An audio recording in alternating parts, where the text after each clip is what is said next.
এই যে দেখেন অবস্থা, এই যে টোটাল এই যে অবস্থা, এই লাইটগুলো দাও,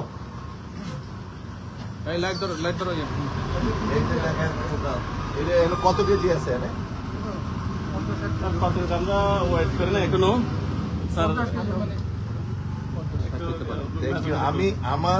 আমার সন্ধ্যা থেকে আমি ওসিকে বলছি, আমি এসে বসে আছি আমি সাইফুল কই sub inspector sir Saiful, thank you sir.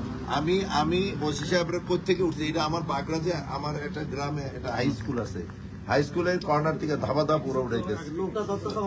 Sir Comilla ডিবির পক্ষ থেকে এবং আমাদের টিম থেকে আপনাকে স্পেশাল থ্যাঙ্কস। না না আমি কারণ এসপি সাহেব, আপনাদের এসপি সাহেব আমার এই ব্যাপারে মানে আমার এই অঞ্চলটা মানে মানুষের বদনাম, এই জন্য টোটালটাই কিন্তু এই দিকটা থাকা যায় না। এই যে দেখেন এইভাবে যদি অবস্থা হয়, আর আমরা প্রতিনিয়ত ওসি সাহেব কুমিল্লার এসপি যে এই ব্যাপারে আন্তরিক, আপনাদের যে ইন্সপেক্টর যিনি ডিবি যিনি আছেন তিনিও কিন্তু অত্যন্ত আন্তরিক ইন্সপেক্টর সাহেব, আমি এটা দেখেছি আপনাদের টিম এবং আপনি শুনবেন। আচ্ছা লেটার শুনলেন একটু, আজকে সকালবেলা একটা ধরো এটা কয় কেজি, 50-60 কেজি, একটা অলরেডি 60 কেজি একটা অলরেডি হয়ে গেছে, আর এখন এই মুহূর্তে আরেকটা 27 কেজি মানে 87 কেজি।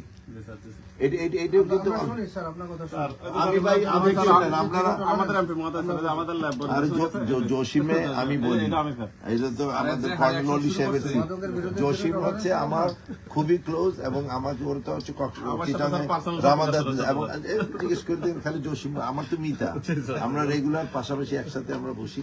তো আজকে আমি আবার রিয়েলি আমি ডিবি টিমকে আপনাদেরকে অসংখ্য ধন্যবাদ। এই অপরাধীটা কই একটু আর এটা কই দেবেন অপরাধী আনা দেখুন না একটু দেখি নামলে যদি হেসিং মেসিং করো স্যার একটু আপনি স্যার আসে গাড়িতে দেখেন স্যার। না ভিডিও করে স্যার